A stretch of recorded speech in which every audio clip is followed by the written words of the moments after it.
And Erskine Bowles is joining us right now. He's the co-founder of the organization called Fix the Debt, which is obviously something important. Former White House Chief of Staff under President Bill Clinton and the co-sponsor of the Simpson-Bowles Commission designed to deal with debt relief and deficit reduction. Erskine Bowles, thanks very much for joining us.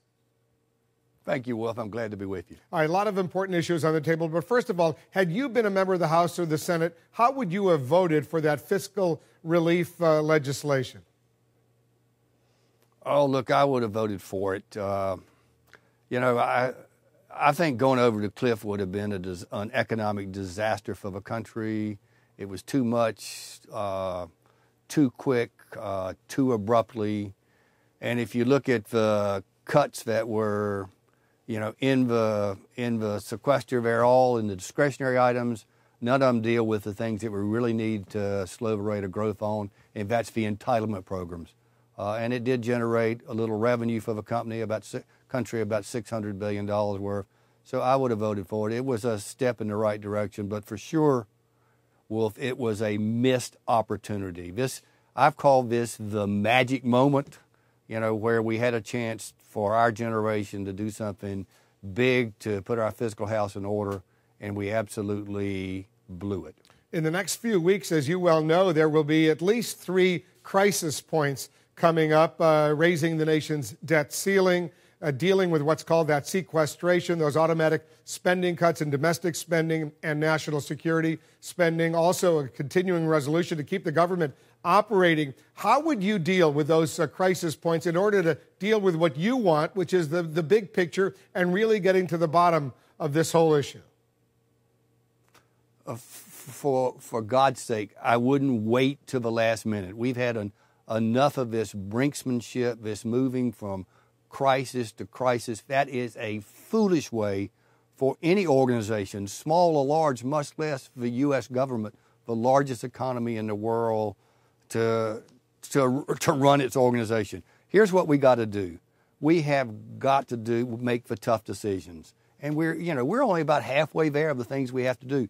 We've got to make sure that we, reform our tax code. We got to broaden the base, simplify the code, get rid of some of this backdoor spending in the tax code.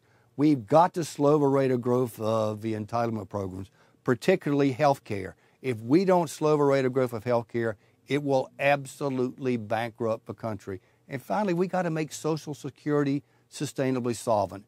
These are the big items we have to deal with if we're going to stabilize the debt and get it on a downward path as a percent of GDP. These guys have got to negotiate. They've got to start working together. They've got to put some of this ultra-partisan politics aside and deal with these really big issues. But Washington right now, it's very dysfunctional, despite the last-minute deal on the fiscal cliff, and there was some bipartisanship at the very, very end. But it looks like they only want to deal with what we call small ball. They're not ready to deal with that big picture unless you see something there I'm not seeing. Oh, look, I can tell you what I see are the things that you said.